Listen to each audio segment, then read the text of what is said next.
friends, this is your host Vanna and you are watching the new episode of The Bitter Truth. Friends, आज हम इस बारे में चर्चा करेंगे कि अभी योगी सरकार ने एक फरमान जारी किया है जिसमें बोला गया है कि जो इस साल के कांवड़ यात्री हैं, जो उनकी तीर्थ यात्रा निकलेगी, उनके बीच में जितने भी दुकानें और शॉपकीपर्स हैं, उनको अपना नाम बताना अनिवार्य है। हिंदू तीर्थयात्री साल के सावन मास में कांवड़ यात्रा करते हैं, फिर चलकर वो उत्तराखंड जाते हैं और वहां से पानी लाकर वो शिव मंदिरों में चढ़ाते हैं। इस साल की यात्रा 22 जुलाई यानी सोमवार को शुरू होगी।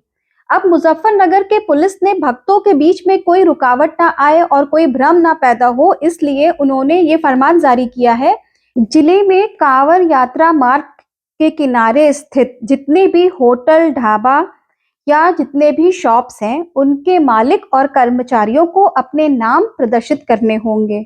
मुजफ्फरनगर के भाजपा विधायक कपिल देव अग्रवाल ने ये भी कहा है कि मुसलमानों को यात्रा के दौरान कोई भी हिंदू देवी देवताओं के नाम पर अपनी दुकान का नाम रखने पर सख्त मनाही है। उत्तर प्रदेश के मुख्यमंत्री योगी आदित्यनाथ ने भक्तों के सम्मान के प्रतीक के रूप में राज्य में कांवड़ यात्रा के दौरान या कांवड़ यात्रा के मार्ग में खुले में मांस की बिक्री और खरीद पर पाबंद लगा दिया है। क्योंकि जब भक्तों को पता चलता है कि दुकानों पर जहां पर वो खाना खाते हैं वो मुस्लिमों द्वारा चलाई जाती हैं, तो ये विवाद का कारण बन जाता है। क्योंकि कांवड़ यात्रा के दौरान जो यात्री या तीर्थ यात्री जो निकलते हैं वो सात्विक परंपरा का एक पालन करते हैं, उसको फॉलो करते हैं। अब जिस दौरान मांस और मदिरा का सेवन करना वंचित है, अभी अगर आप उसी दुकान पे अन्य चीजों के साथ मांस भी बेच रहे हैं तो इससे उनकी संकल्प में बाधा आती है और वो व्रत भंग हो जाता है। तो अब इससे कई लोगों को बड़ी आपत्ति नजर आ रही है। बड़े ट्विटर पे बड़े ट्वीट चल रहे हैं, जैसे अखिलेश जी कहते नजर आ रहे हैं कि ये तो सोशल क्राइम है। तो आपको बता दें कि ये रूल सबके लिए है, चाहे वो हिंदू हो चाहे मुस्लिम हो। अपनी आइडेंटिटी, अपना नाम बताने में क्या शर्म है, कैसी हर्ज है। और अगर आपको अपना असली नाम बताने में शर्म आ रही है तो इसका मतलब है कि दाल में कुछ काला है या फिर आपके मन में किसी भी तरीके की दुर्भावना है। इस हिपोक्रेसी को समझने के लिए एक बहुत ही आसान तरीका है कि भारत में और पूरे विश्व भर में कई कंपनियों को अपने प्रोडक्ट्स पे हलाल सर्टिफिकेट को लगवाने के लिए बाध्य करने की कोशिश की जाती है। हलाल मतलब जो प्रोडक्ट्स और सर्विसेज इस्लामिक परंपराओं के अनुसार बनाए गए हैं।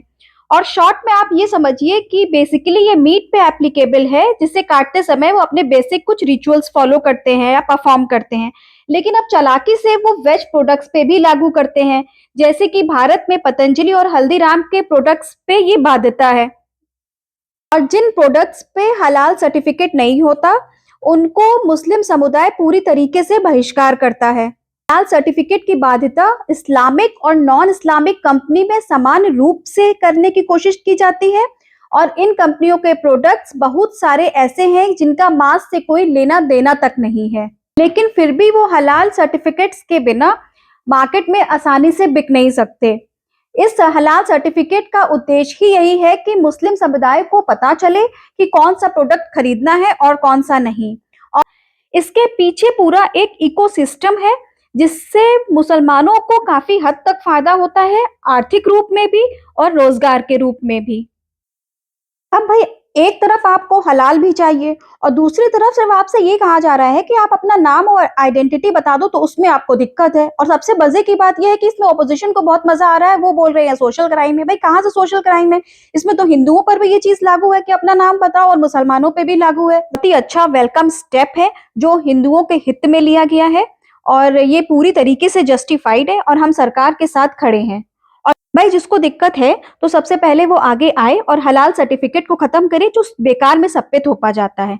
फिर हम भी इसके बारे में आगे सोचेंगे, जब तक तो फिलहाल आपको ये मानना ही पड़ेगा। नमस्कार।